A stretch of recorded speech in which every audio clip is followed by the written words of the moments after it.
En el capítulo de hoy del podcast de Voces que nunca fueron escuchadas, hablaremos de los bancos que más influyeron en México. Y ahorita vamos a empezar con el Banco Mundial, que nuestra compañera María, que es investigadora específicamente sobre ese banco y los beneficios que trajo a México, pues va a comentarnos ella todo lo que ha estado investigando. Entonces, hola María, muy buenas tardes, que me alegra mucho que estés en este espacio. Entonces quería preguntarte pues un poco sobre ti y sobre el banco. ¿Ok? ¿Estás de acuerdo? Sí. Primero que nada, buenas tardes. Bueno, les voy a hablar sobre el Banco Mundial. El Banco Mundial fue creado en 1944 durante la conferencia de Bretton Woods con el objetivo de apoyar la reconstrucción de países después de la Segunda Guerra Mundial y provocó el desarrollo económico. En México se ingresó poco tiempo después como miembros que empezaron a recibir finanzas de la década de 1940, principalmente para apoyar infraestructura y desarrollo. Aquí les voy a comentar algo. El Banco Mundial apoyó financieramente y en el acceso este progreso porque era innovador a la lucha contra la pobreza, la educación y la alimentación. El Banco Mundial, después de la Segunda Guerra Mundial, para apoyar la construcción y el desarrollo económico mundial, México se integró. Poco después y comenzando a recibir prestaciones en la década de 1940.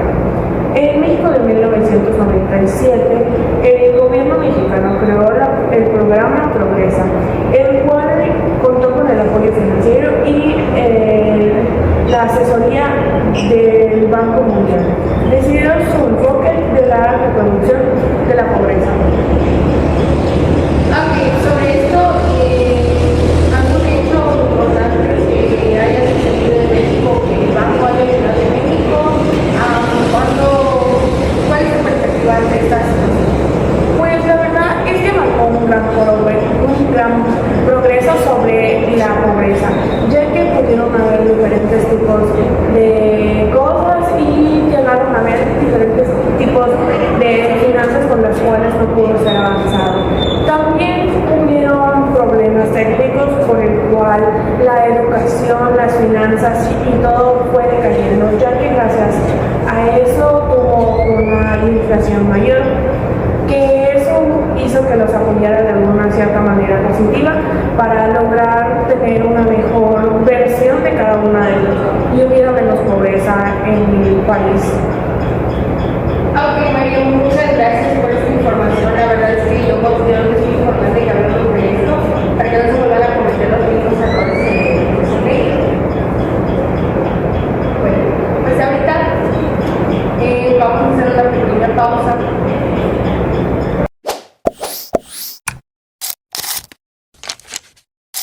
Bueno, después de esta pausa, ahorita estamos con nuestra compañera Eva, quien nos hablará del Fondo Monetario Internacional y nos va a explicar ella todo lo que ha estado investigando. Bueno, buenas tardes, Eva. ¿Qué es lo que has estado investigando de este banco? Bueno, primero que nada, gracias.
Americanos.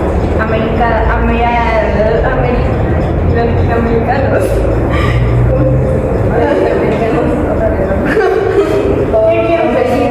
Latinoamericanos. América Latina. Puedes decir latinoamericanos, pueden hacer lo mismo. Sí, me parece que ya lo que Por toda América Latina. países tercermundistas. Bueno, después de esta pausa, ahorita vamos a hablar con mi compañera que sobre el Banco Interamericano que ayudó a México. Bueno, después de toda esta investigación, ¿qué fue lo que descubriste? Mira, lo que descubrí fue que el Banco Interamericano es básicamente una institución que ayuda a países de América Latina y una parte del Caribe. Esto les ayuda en tanto cosas monetarias como préstamos o también en asesorías legales, o sea, acerca de la economía, ¿no?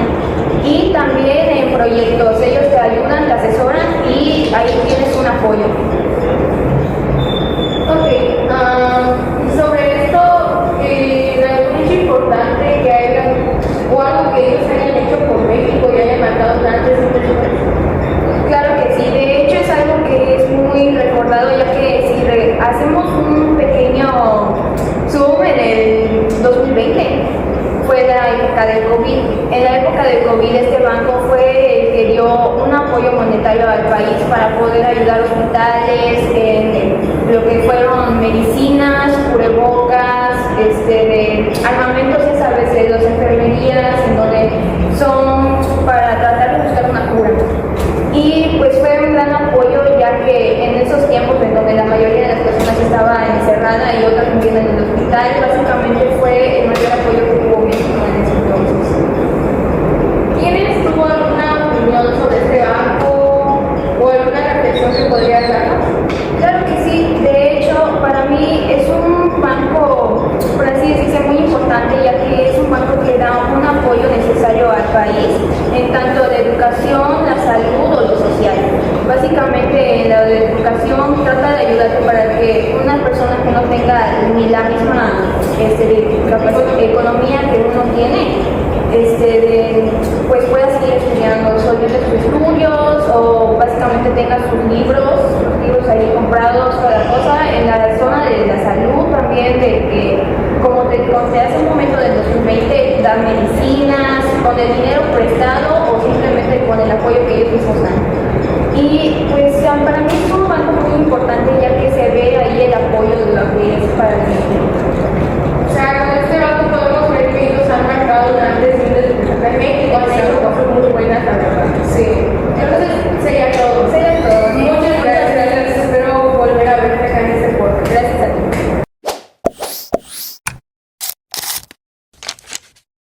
Bueno, después de esta pausa, otra vez, estamos con mi compañera Sofía, que nos va a hablar de OCDE, que es la Organización de la Cooperación y Desarrollo Económico. Bueno, sobre la investigación, ¿qué fue lo que encontraste? ¿Qué es la OCDE? ¿De qué trata? ¿Y dónde se fundó? Pues digamos que la OEDC, que pues así como le dijo mi compañera hace un momento, pues está relacionado con más de 38 países que abarcan Latinoamérica. Y pues en uno de sus objetivos no fue el gobierno mundial, sino mayormente lo que fue Latinoamérica. Y también pues los países que comparten experiencias con este banco pues pueden analizar datos, como buscar soluciones que los demás bancos no pueden llegar a hacer. Y pues también este banco comparte también con la educación, digamos también los impuestos que mayormente todos los bancos llegan a tener, pero pues fue un medio como que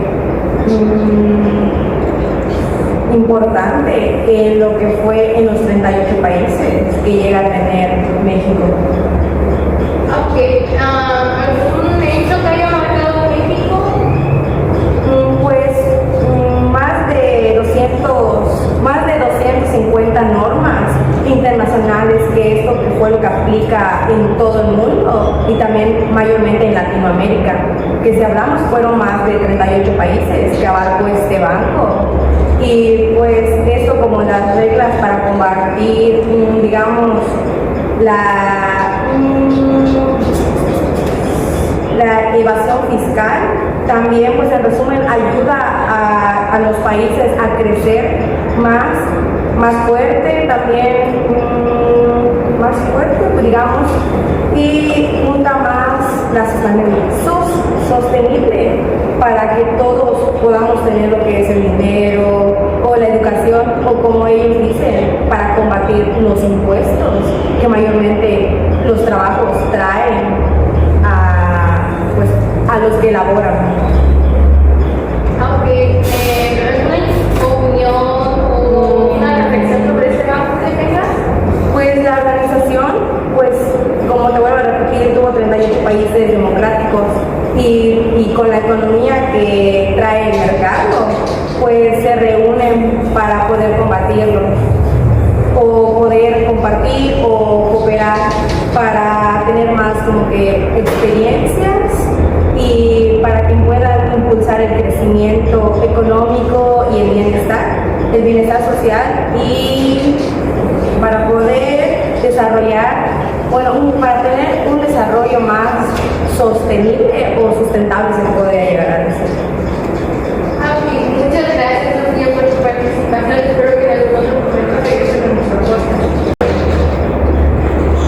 Bueno, yo voy a hablar sobre la Organización Mundial del Comercio, que es OMC. Es un organismo internacional que regula las normas del comercio entre los países, como México, que forma parte de esta organización. La organización es del 1 de enero de 1995, cuando la OMS sustituyó al GATT. Su incorporación fortaleció la participación del país en la economía global y facilitó la apertura de nuevos mercados en el comercio mexicano. Un hecho histórico muy importante que marcó el antes y el después en México fue cuando la OMS ocurrió en 2003 durante la quinta conferencia de la OMS, celebrada en Cancún.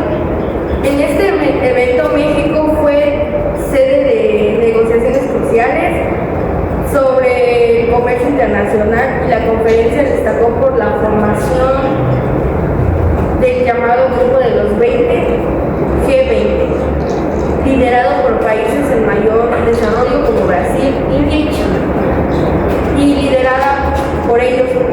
Y estos exigieron una mayor equidad en el comercio agrícola mundial. Y eso sería todo de este banco. Ahora pasaré a hablar de 3 presidentes que considero que son muy importantes dentro del desarrollo económico, aunque sea que hasta cierto punto fue para mal, desgraciadamente. Y esos presidentes es, por ejemplo, Lázaro Cárdenas del Río, que fue presidente en su sexenio de 1934 a 1940 y se es considerado uno de los militares más importantes del siglo XX. Destacó por la expropiación petrolera de 1938, mediante la cual nacionalizó la industria de Pemex. También impulsó la reforma agraria, repartiendo millones de hectáreas a campesinos y brindó asilo a miles de exiliados republicanos españoles.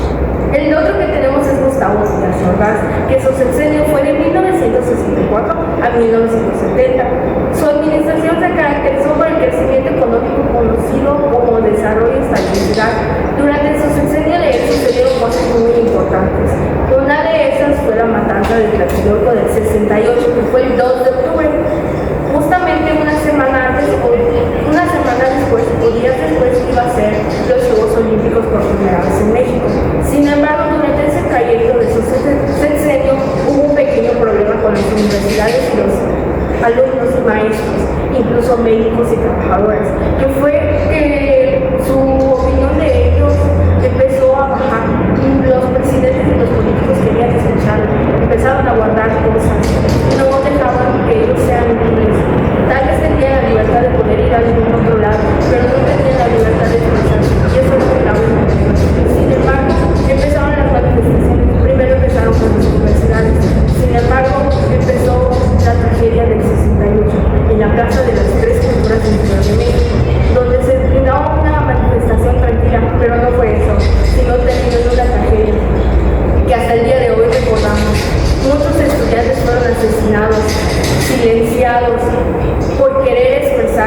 inconformidad con el gobierno. Para Lázaro Cárdenas fue muy fácil decir que sería mejor asesinarlos en ese momento, porque no querían que el resto de países vean cuando llegan las Olimpiadas que su país estaba mal, todos estaban inconformes con su gobierno y ellos decidieron vestirse de civiles y empezar a asesinar a los estudiantes, incluso si se metían en casas eran asesinados. Después de esto tenemos a otro presidente, Luis Echeverría Álvarez. Su sexenio de 1970 a 1976, su gobierno buscó proyectar una imagen de apertura política, aunque estuvo marcado por otra opresión, el halconazo. El halconazo fue en 1971, fue otro ataque contra los estudiantes. Si de por sí ya teníamos en el 68, ocurrió uno más, en donde en el halconazo estudiantes de la UVM, muchos estudiantes salieron a protestar por lo que había sucedido, mataron a sus amigos, rompieron familias, incluso agarraron estudiantes que no tenían nada que ver y de nuevo sucedió. En otro lugar, mientras se manifestaban, militares se vistieron de civiles y empezaron a atacar a los estudiantes. Maestros, existen relatos de maestros que explican cómo sucedió. De hecho, en uno de estos lugares, ya sea en el 78, olvidé mencionar que una rusa que estuvo en el atentado de Vietnam, cuando vio que empezaron a poner voladores, ella mencionó que así pasó en Vietnam. Era una señal, pero nadie la creyó. Y mientras sucedió la tragedia. Y estos son dos hechos que han marcado demasiado la historia en la política y economía de México. ¿Por qué? Porque gracias a eso empezamos a tener menos ingresos. Y después de esto vamos a hablar del milagro mexicano, que fue una etapa del gran crecimiento económico y modernización en México, que empezó de 1940 a 1970. Durante estos años el país experimentó estabilidad política e industrialización. Sus características principales: crecimiento anual del PIB, alrededor del 6%, baja inflación y estabilidad del peso mexicano, desarrollo de la industria nacional mediante la situación de importancia y el crecimiento de ciudades de la clase media. Los presidentes más destacados acá fue Manuel Ávila Camacho, Miguel Alemán Valdés, Adolfo López Mateos, Adolfo Ruiz Cortines y Gustavo Díaz Ramos.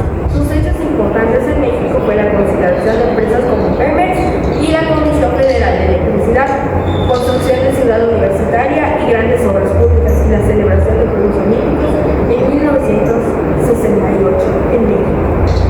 Y sus consecuencias, aunque hubo prosperidad, también surgieron problemas como la desigualdad social, la concentración de riqueza y lo que pasó, que fue lo del 68. Y esto sería todo.